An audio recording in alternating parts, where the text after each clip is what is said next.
Welcome, distinguished guests. Now entering the faculty of the USC School of Dramatic Arts.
Please rise and join us in welcoming the class of 2022.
Please welcome Emily Roxworthy, Dean of the USC School of Dramatic Arts.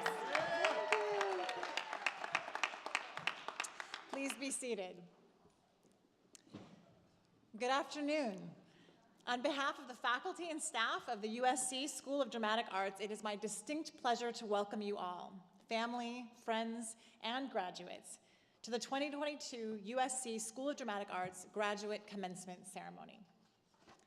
I am so proud to stand before you today to celebrate these students for their accomplishments and their creativity, and to say well done and bon voyage.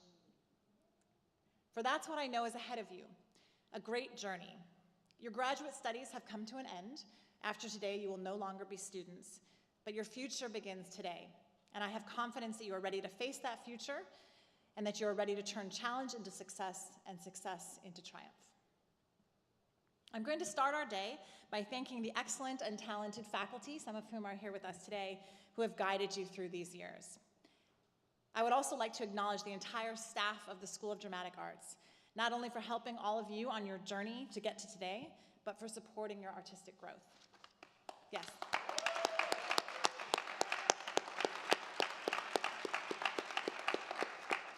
And of course, an enormous thanks to you, the parents, families, and friends of the graduating class. Let's give them a round of applause.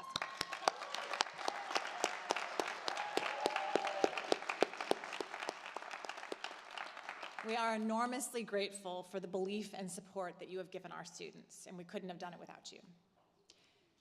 I would also like to take a moment to acknowledge the passing of our dear friend and colleague, Professor Andre Belgrader, who we lost earlier this semester. A noted director and educator, Andre had a tremendous impact not only on the theater, but on the alumni and students of this school, many of whom are here on this stage. We thank Andre for his genius, and we miss him tremendously. And finally, I want to thank you, the graduating class. I know that I speak for all of your professors when I say that you have inspired us all with your passion and courage, your determination, and your talent. So thank you. It has been a delight to watch you work, and I know that we will enjoy watching you continue to grow in the years to come. But in just a few moments, you will no longer be students, but alumni of the School of Dramatic Arts. To welcome you to these prestigious ranks, I would like to welcome one of the co-chairs of the Alumni Leadership Council, Tom Polos, to say a few words.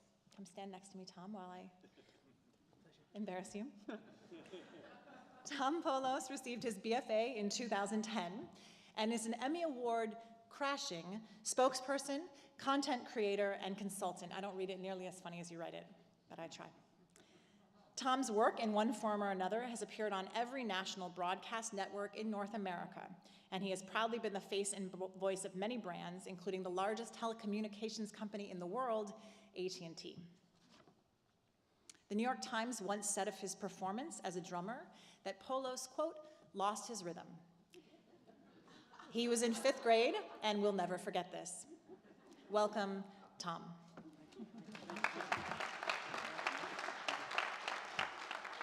Congratulations. Wow, thank you for that perfect and highly encouraged introduction that I definitely wrote every word of. Congratulations, first and foremost, welcome to the fam. I want to apologize to those in the crowd if I get emotional in advance. This is very hard for me. I hate attention, and so if I ask your forgiveness in advance. Seriously, though, I want to thank Dean Emily Roxworthy for the honor of speaking at commencement.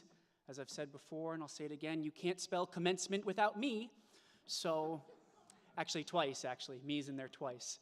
But as much as I'd like to make this about me, and I would spend hours doing it, I'd like to shift the focus correctly, and as my officer told me, to be about you. I represent the Alumni Leadership Council. How very Hufflepuff. But according to Wikipedia, I am an alumnus of the School of Dramatic Arts. Hey. And also, according to Wikipedia, I have run endurance races to raise money for charity, which can't be true because I've only run late to class at MCC, PED, and the Scene Doc Theater. And perhaps all of us here on this Bing stage or the Binge, no one ever told me how to pronounce it. Is the Binge or the Bing? Binge, that's right. We spent all night binging over this. But with the little wisdom I have to offer you, I do come bearing good news, which is solely by graduating, you are automatically ushered into the USC Alumni Association, which has a few great measurements to it. You have the access and advantages of all the perks that come with that distinction, which is free and discounted stuff, such as, cheaper parking at LAX. That's not bad. Show your alumni card. But also the joy, fellowship, and support system which comes with joining the ranks of your fellow SDA Trojans. It sounds cheesy, so take your lactate pill, but the Trojan family is real. My closest colleagues and friends today were once my goofy classmates who ate nothing but ramen noodles, wore the same shorts for 6 months, and did a lot of Warshawski impressions. All of them we were too intimidated to do in front of you. We do a good Howard, though, from the costume shop as well, if he's here. The mutual memories of over 7,000 diverse SDA alums are far-reaching. Many of us have learned the same life lessons from the same life-changing teachers who have offered crypto for me to say it tonight because it's so cheap now. And I'm very happy to say that we rolled around the same chairless classrooms and we shouted the strange onomatopoeia and embarrassed ourselves in front of those ROTC students who we thank for their service and for letting us survive those halls. But inside jokes that will echo through our performance venues longer than commencement can call our names aside, us alums of all stripes are here to support you and be with you from now till the end. We want to remain in touch so we can continue this unique story together. Seriously, I ask that you please join our email list. It's not so I can just email you weird nothingness. It's so that our SDA community can grow with you and we can directly hear about the many ongoing and inclusive and epic events that can aid in your careers, that can support current students, as well as celebrate our past collective accomplishments.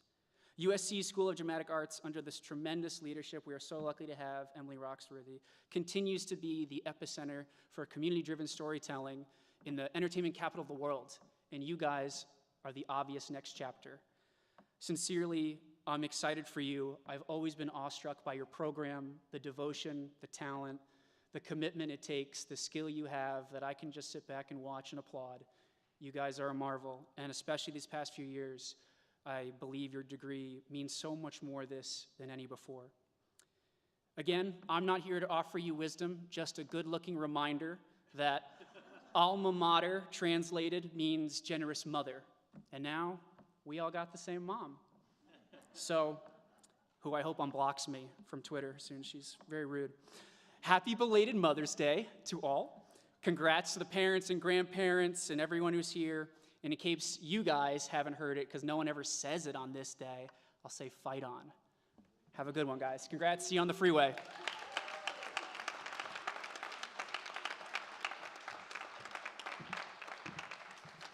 Thank you, Tom. The School of Dramatic Arts grants 2 graduate degrees, a Master of Fine Arts in Acting and a Master of Fine Arts in Dramatic Writing. So today we have 2 class speakers representing these concentrations. Representing the Master of Fine Arts in Acting is Hideyoshi Akai.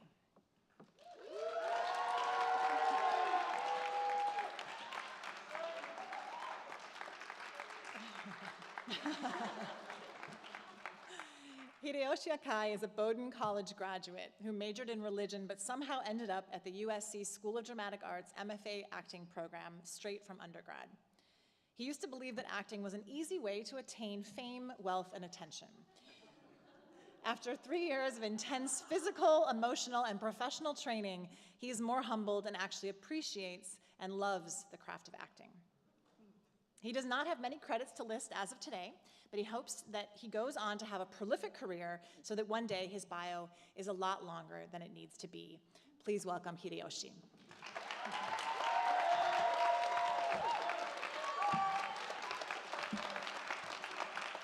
Thank you.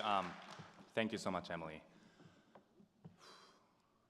What a smooth and comfortable journey this MFA ride has been. I'm joking.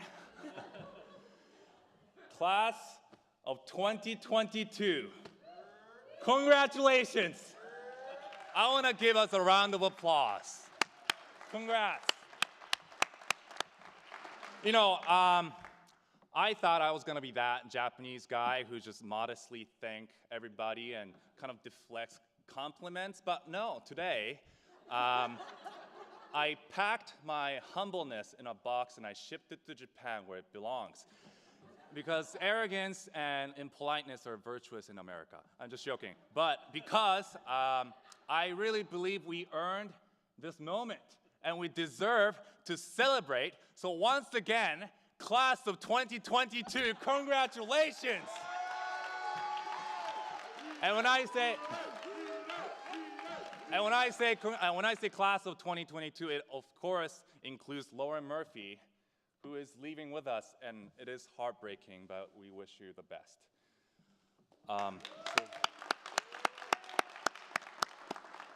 I love this program. I care about this program, and I believe it is the students who shape and give life to the program. I am very excited and hopeful because Crosby, Alcides, Kai, Devin, Megan, Gabby, Burl, Shai, Levante, Summer. Oh my gosh, I'm so nervous. I'm forgetting people's. Shai, Levante, Summer, Alex, Christopher, Lindsay, and Emily. Because of you all, I'm feeling very optimistic to leave this place. You all have a lot to offer and a lot to give. And I have no doubt that you will keep giving and doing great stuff. It's going to be great as long as, you know, you're off book and on time. Sorry about that. I wish I had time to thank each and every one of you, the professors, but I was asked to keep this speech under 3 minutes, and I am going to obey. I'm just going to thank David Warshawski and Natsuko Ohama, who have been there for me since the audition in Chicago. There isn't really a way to articulate how thankful I am for you two, so thank you. Speaking of David Warshawski, he and I have been on the same page from day one. You know, one of the very first things I did when I came to the program was to tell him that I wanted to become a superstar, and I wanted him to teach me how to do it. And he just looked at me and said, "Hide, that's not what this program is about, and you're in a wrong place, my guy." And he just walked away. So yeah, we really bonded from the get-go, and we've been quite tight ever since. We're boys, as one would say. The beginning of this, when I started this program, I was very confused and was all over the place. My attempts to investigate who I was and what I wanted were often met by a number of identity crises, plural. I wanted to become somebody more interesting. I didn't think I was enough.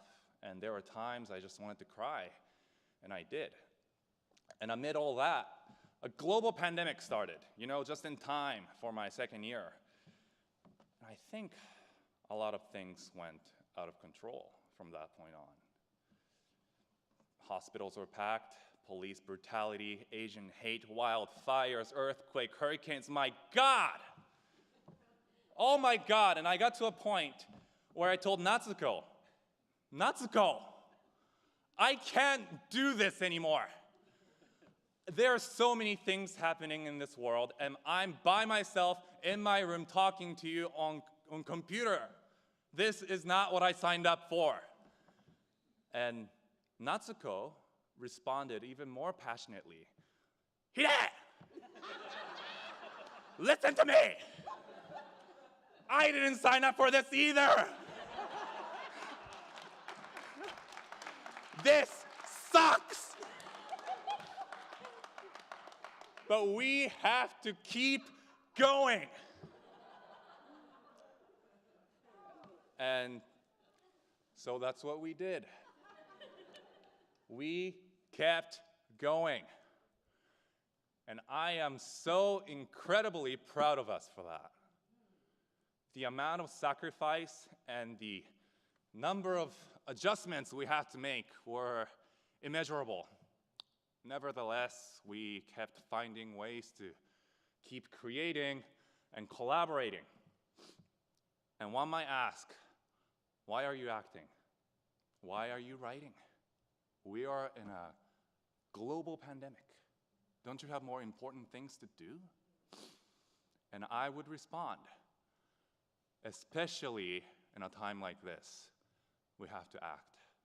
We have to write. We have to keep creating and sharing art. Why? Because art makes us look at each other. People are dying from COVID. People are dying from racism. Science is great. Science is a tool that will help us advance. But art is the love that will open our eyes and our hearts. In the past couple of years, many things went wrong because we let our anger and hate guide us, but we didn't let our love and kindness unite us. Some of us were indifferent. And indifference is more detrimental than anything we face, I believe. Especially in a time like this, we have to look into ourselves, look into art, so that we can start seeing each other again, so that we start caring each other again, so that we are there for each other again. So, as Natsuko told me, we have to keep going. We have to keep creating art, despite the uncertainty, despite the fear. I would like to end with Guillaume Apollinaire's poem, which Andy Robinson, the great Andy Robinson, shared in a class one day. So here we go.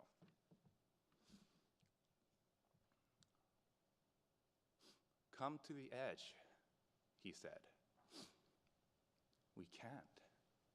We are afraid, they responded.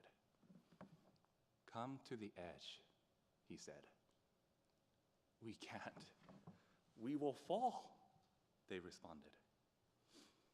Come to the edge, he said.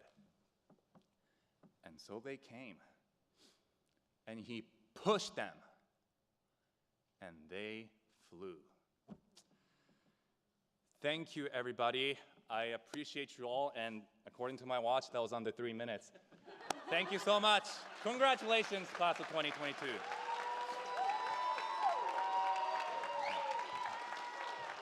Thank you so much. Thank you, Hide. That was tremendous. And now representing the Master of Fine Arts in Dramatic Writing students is Zaria O'Neill.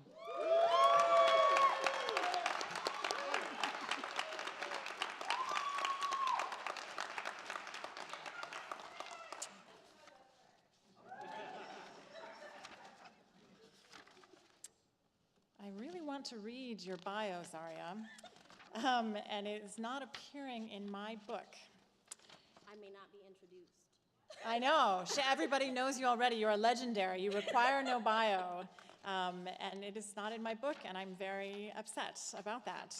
I'm going to just awkwardly page through this for one more second and vamp long enough potentially for someone backstage to bring it to me, because it is not in here. But I actually page through the pages and see if maybe it got out of order completely.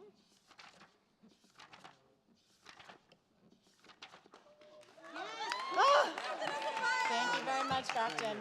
All right, beautiful. Thank you so much. Yes, this is what we do. All right. Zaria O'Neill, thank you, Grafton. Zaria O'Neill is a playwright, poet, and multi-medium storyteller hailing from the British Virgin Islands. Her work, seasoned with it's so beautifully written. I'm going to take that back. Her work, seasoned with fistfuls of fish, fungi, and black comedy, tends to explore liminal spaces between places, nationalities, languages, and genres, and has been recognized and commissioned by Humanitas Play LA and the Association of Los Angeles Playwrights. O'Neill is currently an International Artists Fellow, as well as you know, a third-year candidate and now graduate of the MFA in Dramatic Writing program here at USC. And she is also Associate Literary Manager at Playwrights Arena and has worked in association with the Ojai Playwrights Conference. Please welcome Zaria O'Neill.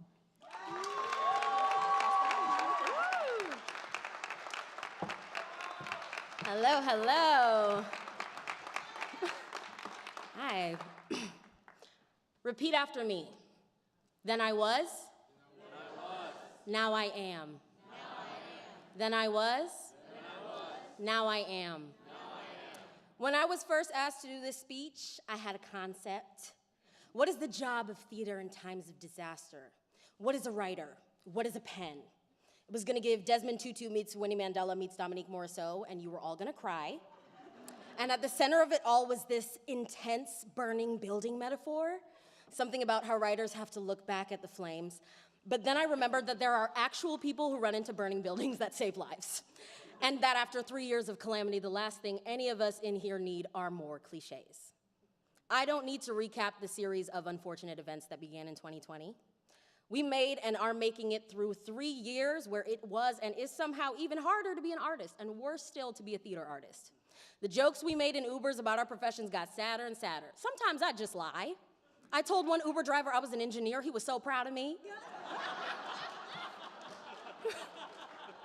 We got tireder and tireder. We got broker and broker. And through it all, we've been hearing, we need art right now. We need theater. Do we? We need PPE equipment. And will you catch me hurtling into a hospital room screaming for a coding patient to hold up and just read my solo show about generational trauma? No. But then I realized something that changed everything. then I was, now I am. Change itself. Theater is the one space in which you can feel change happening in the room. Then I was, now I am. Dr. Valina Hasu Houston, the playwright who created this program and saw it through for 30 years, had lunch with little me 3 years ago and told me to mind my cultural background. Now I'm graduating from this program with several plays about my home, the British Virgin Islands, and consider myself a champion of Afro-Caribbean voices. Then I was, now I am. Even before that, I was an undergrad in Oliver Mayer's playwriting class, not even knowing how to name a character. And now I have an entire family tree of misfits I've invented. Then I was, now I am. There was a time where I hadn't yet met Paula Sismar, and now we have fistfights every week after our adaptation class. I'm kidding, no fists, open palms only. And then I look at my classmates, Katrina Richard, a teacher by day, actress by night, hailing from the city of Chicago, born from generations of Black women who traded stories and prayers like currency. Today, she is a producer, an accomplished playwright, and a friend, Grafton Doyle. A writer and theater producer from the Bay Area that entered the program right after his wedding, and that is now raising a family and soon premiering a star-studded film adaptation of the play he wrote for admission. This is what theater does. It changes, and it changes you. You are altered by everything you experience in that black box, under that tent, behind that laptop. Goodbye, Zoom theater, forever. And I'm not gonna speak at length about how writers are heroes. People do that enough, and those people are usually writers, so sorry. But we are reaching with language, with character, and through collaboration with directors, magnificent actors, and our communities towards the feeling in this room right here. Tomorrow, I'm gonna wake up at whatever time I want, and I'm not gonna write a single word, because I wanna sit in this for a while, and I'm absolutely terrified, but this is what comforts me. Then I was, now I am. So now, I want you to close your eyes and picture yourself running out of a burning building. I'm kidding. Just feel the room, just feel the room. Does it feel the same as it did 3 minutes before? Can you feel the particles of different, of new, of the way we've all been altered by the joint experience of gathering and speaking, even slightly? You can, right? That's good, huh? Tangible change. That's valuable. We need that. And that's why we applaud at the end of a show, to celebrate that. That's why we clap, to acknowledge the fact that I am in the same seat I was in 90 minutes ago, and yet I am changed. And yet you are changed along with me. And neither of us will be able to put it into the same words, that we are still trying to tell stories despite, that we will always try to make sense of chaos by putting it in our bodies and putting that on a stage. That all of us standing here and the students in the years below us and the incredible faculty that mentor us want to give that a go. Open your eyes. Repeat after me. Then I was, now I am. And now we can applaud.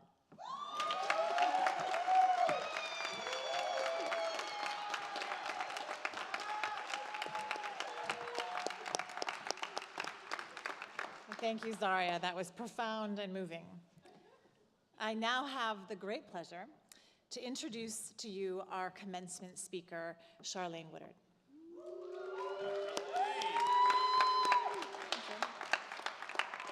Charlene Woodard is a powerful and award-winning playwright, actress, and educator whose commitment to using theater to empower communities and create social change has been a hallmark of her career. She's a two-time Obie Award winner and a Tony Award nominee with an incredibly impressive list of stage credits, including the original Broadway company of Ain't Misbehavin', Jeremy O. Harris's Daddy at Signature Theater, Gertrude in the Public Theater's Hamlet, and the world premieres of Susan Laurie Parks' In the Blood and Lynn Nottage's Fabulation, or The Re-Education of Undine, and many, many more. Film and television audiences will likely remember her from M. Night Shyamalan's Glass and Unbreakable, as well as her roles in FX's groundbreaking series Pose and NBC's Law & Order, yes, NBC's Law & Order SVU, among many others. Her plays, which have been produced extensively across the country, include Pretty Fire, Neat, In Real Life, The Night Watcher, Flight, and The Garden. She serves on the Council of the Dramatists Guild of America and has served on the boards of directors of both the Manhattan Theater Club and the La Jolla Playhouse, as well as an artistic trustee and fellow at the Sundance Institute. Please join me in welcoming Charlene Woodard.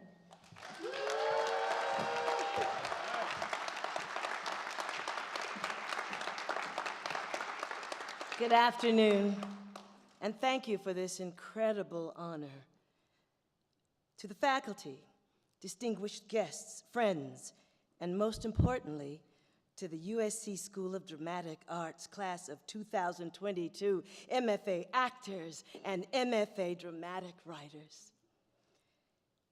Graduate school is challenging by its very nature.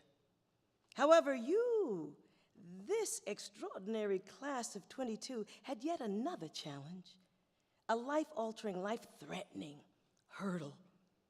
You had the added challenge of chasing down master's degrees during a pandemic and a time of intense political turmoil, a reckoning with racism, and a powerful social movement to address it. This posed an entirely new set of questions. Will my family and I be safe from COVID?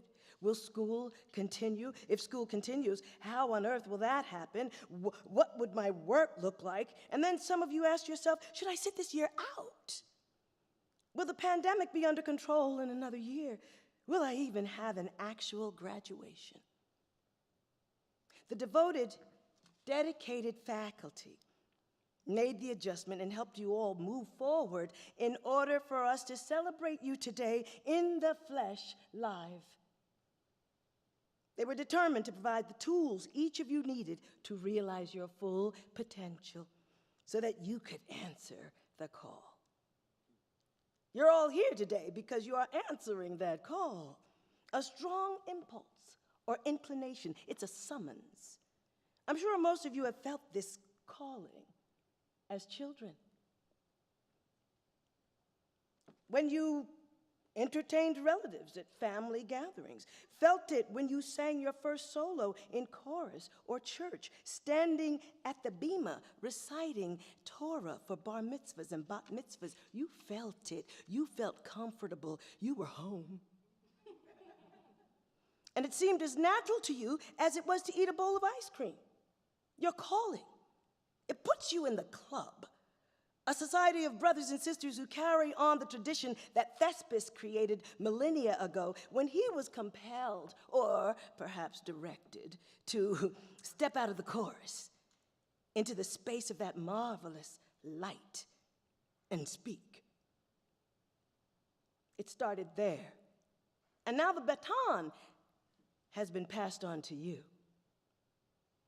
I've been a professional actor, a proud union member since 1975. And since that time, I've also become a produced and published playwright. I write what I know, what I observe, what I hear, smell, feel. I am quite simply a storyteller who does so with her whole self, body and soul. And, okay, a pen and a legal pad. Success. It means different things to different people. There is no one way to have a successful career in our industry. My journey can't be your journey. But I thought it might be helpful to share some of what I experienced at the beginning of my career. The real work started at the Goodman School of Drama in Chicago. On day one, we had an assembly, and Dr. Bella Itkin, our acting teacher, told us, the only thing you are guaranteed in this business is rejection. If there's anything else you are good at, leave this building now. Because this business is so unfair, so unpredictable, so challenging, you will end up doing that other thing you're good at. But if all you know is acting, you've got a chance. And back then, there were only a handful of black students in the entire BFA and MFA programs. But in my second year, Vinette Carroll, the first black woman director of a hit Broadway musical, came as a guest artist to teach technique and to direct The Crucible, Arthur Miller's play about witch hunts, lies, and the misuse of religion to oppress. written 70 years ago and still so relevant. After weeks of exercises, the cast list was posted, and I was cast as Elizabeth Proctor, the pious wife of John Proctor. Now, I wanted Abigail, the bad girl, as I saw it back then. Well, on the first day of rehearsal, I came dressed in severe rehearsal garb, clutching a pocket New Testament, ready to do my best as Elizabeth. But Lynette asked if we were all satisfied with our casting. And I piped up. No, I need to play Abigail. This might be my only opportunity to be a lead in this school, to work with a brilliant director. Right then and there, Lynette gave me Abigail. What did I learn from that? Do the work, make yourself undeniable, and ask for what you need. One day in rehearsal, Lynette decided the choir should sing Peace Be Still while Abigail seduces John Proctor. She asked if anyone knew that song. I said, I do. I rehearsed the choir.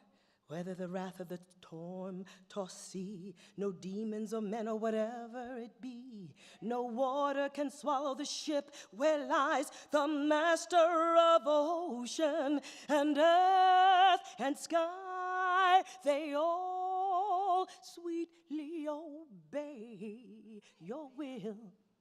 Peace be still, peace be still, peace be still. Lynette screamed, "Darling, darling, you can sing!" And that summer, she gave me a job in the bus and truck tour of her Broadway musical, Don't Bother Me, I Can't Cope, written by Mickey Grant. Mickey Grant, the first actor, playwright, lyricist, composer I ever knew. In rehearsal, I asked Mickey 1,000 questions, and she said, I wanted to play a leading role in a Broadway play. So I found collaborators, and I wrote this play. What were the lessons this time? Listen to everything and remember. You might get to use that information one day.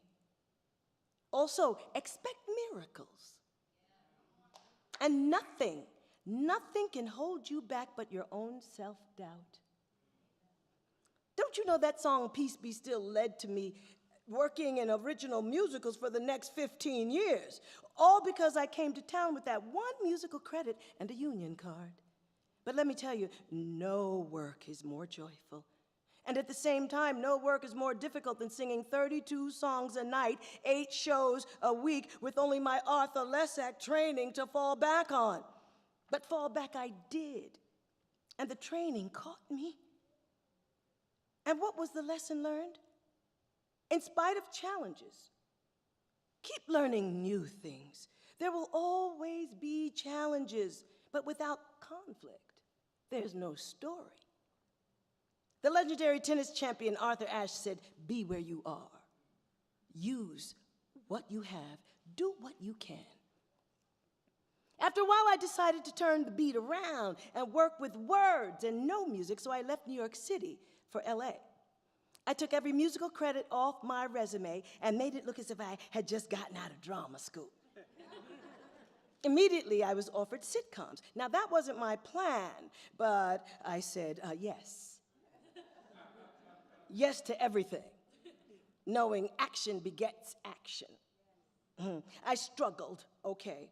The work was fast, scripts changed daily, and if you were not funny, you could be written out of the episode by the end of the week. Scary. Out of the frying pan into the fire as far as I was concerned. But at the same time, my grandmother died, and I was grief-stricken. Luckily, I had recently joined a church and signed up for the women's retreat. Now, a few days after I registered, my pastor's wife called. Charlene, Bishop and I saw you on Broadway, and you were terrific. Could you please prepare 20 minutes of song for the ladies on our first night of the retreat? I said, no. I'm grieving. And she said, well, I'm sure you'll come up with something. And I had 2 weeks to do so. Now, all I could think about was Grandmama. How could I carry on without her in my life? I decided to write a story about what was in my heart, that my grandmother's influence had jump-started my career. I call the story Joy. On the first night of the retreat, 400 women sat at circular tables for dinner in a hotel banquet hall. I sat at my table of 8 women and was very quiet, wearing a body mic. And finally, I was introduced. Honestly, I was scared to death. I was about to do something I had never done before. I was going to tell a story, actually live a story for 400 women. I began by singing Grandmama's favorite song to force myself to move from the table up to the stage. But by the time I reached center stage and finished Grandmama's song, 400 women finished her song along with me. And then we were off to the races, the laughter, the call and response. The women stood and waved napkins in the air. We lived in the silences. We wiped tears away in the silences. I felt like a free fall into the material and caught an updraft and flew. It was the most extraordinary, sublime experience I had ever had to date in the theater. It was transformative. And above all, it was a surprise. That night, after 400 women hugged me individually, I decided to write 4 more stories about my childhood to go with that and create a play. A play that would let New York City audiences, directors, and casting agents know that I could hold down a play without singing, that I could write a play. Y'all, I said yes, not knowing where it would lead to, and not fearing failure. Listen, telling stories that have not been told and celebrating lives that have not been celebrated enough is life-altering. Today, we find ourselves living in a world that needs us now more than ever before. There is tremendous suffering on this planet. Democracy as we know it is under attack. All over the world, humanity needs artists to be witnesses. And artists have always taken on that job, fighting the Vietnam War, fighting for civil rights, fighting McCarthyism and the House Un-American Activities Committee. Artists tell the story with their music, dance, art, plays, books. Arthur Miller's The Crucible, Alvin Ailey's Cry, James Baldwin's The Fire Next Time, Pete Seeger's If I Had a Hammer, Nina Simone's Mississippi Goddamn, Billie Holiday's Strange Fruit. Oh, and my guy, Banksy. I like Banksy's art. Yeah, he's fine. People, we don't have the luxury of living in a bubble.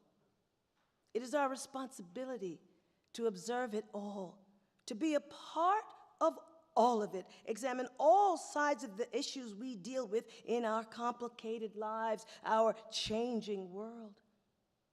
Our work has the power to affect change. It has in the past, and it will right now. Trust yourself. Trust your training. You are enough. Through the plays you write and the characters you portray, your villains and your heroes, you tell the story of our past and present and our future. You create joy, create empathy. You move people to be better. In closing,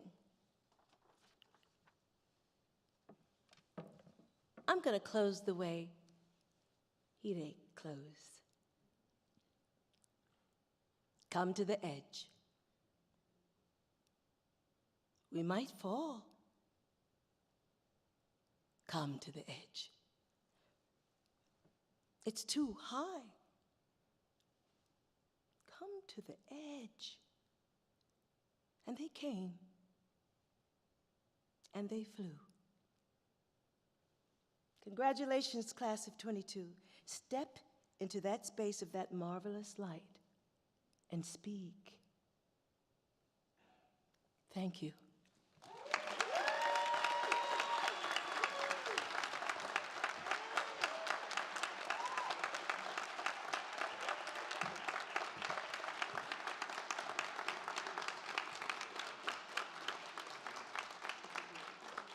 Thank you, Charlene. That was truly beautiful and a very beautiful moment of serendipity. Now, before we pass out the diplomas, we have just a little bit of housekeeping to go through. Please join us for a reception following the ceremony in Queen's Courtyard, which is just outside the Bing Theater here. At the conclusion of the ceremony, please remain seated until all of the graduates have exited the theater. You may meet your graduates at the reception. Feel free to take photos during the presentation of degrees, but please stay seated and keep the aisles clear. A professional photographer will take pictures of all the graduates as they receive their diplomas, and these photos will be available for order. To present the degrees for Master of Fine Arts in Acting, please welcome Professor of Theater Practice and Acting, David Warshawski.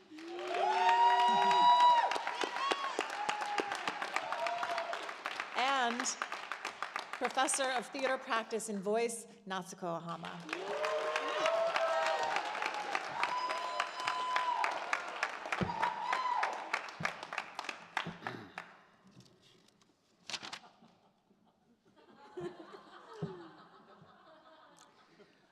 Will all Master of Fine Arts and Acting candidates please rise and be recognized?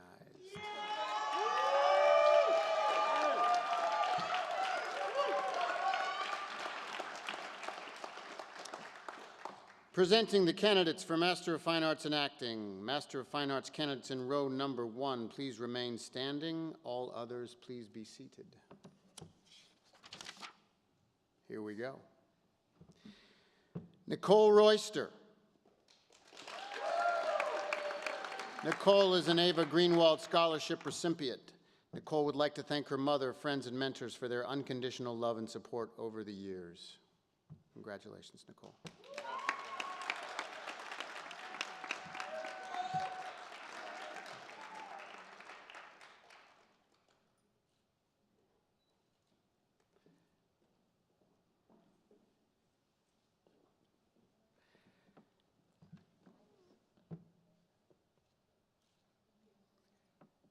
Hideyoshi Akai. Hide is the recipient of the Stanley Musgrove Award. Hide would like to thank everyone who was there for him for the past 3 years. Snap.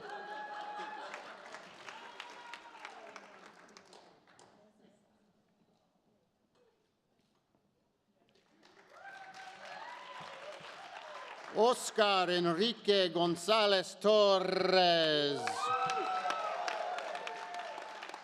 Oscar would like to thank his family and professors for their support.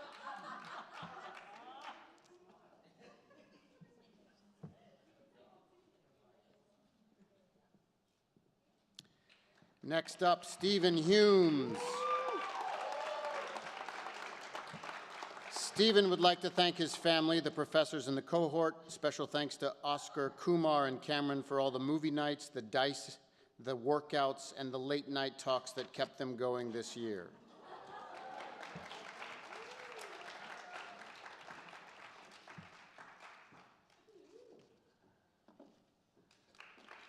Will the Master of Fine Arts candidates in row number 2 please rise and be recognized?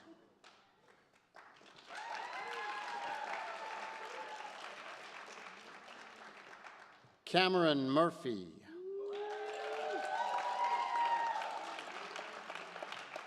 Cameron would like to thank his professors for their instruction and guidance, his parents for their boundless love and support, his cohort, both old and new, for their fellowship and solidarity, and to Oscar, Stephen, and Kumar, thank you for everything. I couldn't have done it without you 3. I love you guys.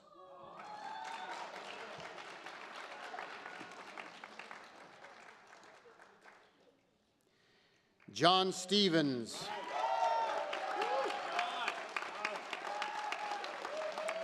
John is the recipient of the Ava Greenwald Memorial Award.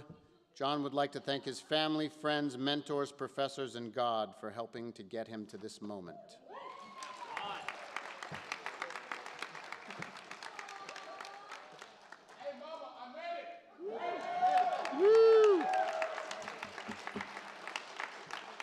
And Kumar Rohit.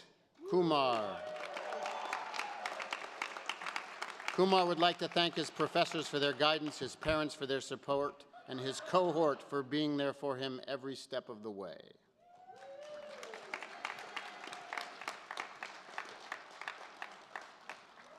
Congratulations, actors.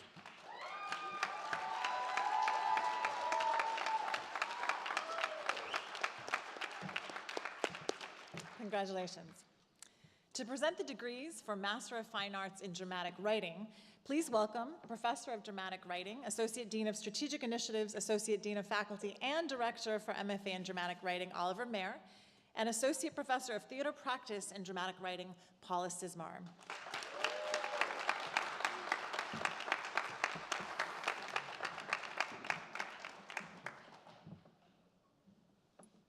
Presenting the candidates for Master of Fine Arts in Dramatic Writing. Will all Master of Fine Arts in Dramatic Writing candidates please rise and be recognized?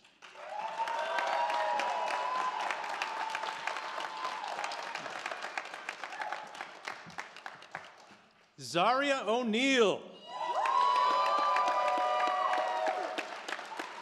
Zaria is an International Artist Fellow. Zaria would like to thank God, her grandmother, her professors, and her chosen family, Tiana, Safrika, Everett, Sandra, and her Hane mom, Velina.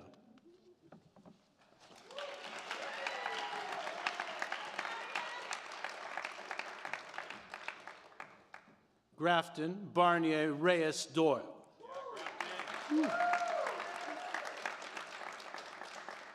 Grafton would like to thank his husband, children, and mother for their continued support and love through his professional and artistic journey.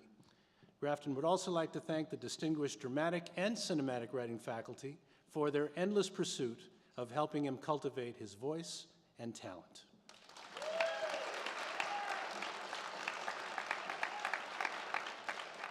Katrina Darlene Richard.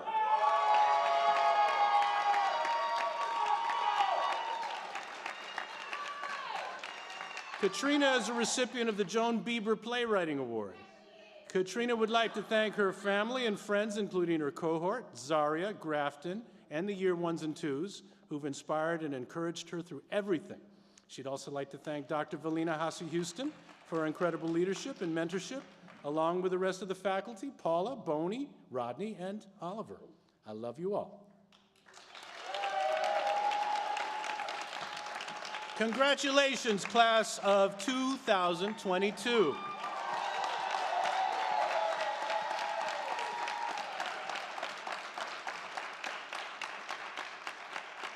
On behalf of the faculty, staff, parents, relatives, friends, and most importantly, the students, it is my honor and my pleasure to thank our dean for guiding us through the year with energy, humor, and heart, Dean Emily Roxworthy.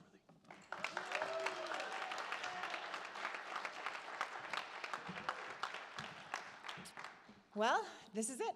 We've come to the end of this show. You will leave this stage, and I have no doubt that you will make us proud. But please remember, you will always, always be part of this SDA community. Let us know how your lives and careers unfold and grow so that we may celebrate with you. We look forward to welcoming you back as friends, distinguished guests, and the inspiration to future generations of artists. Graduates, please stand. On behalf of the University of Southern California and its School of Dramatic Arts, I declare that you are now well and truly graduated. You are officially the class of 2022.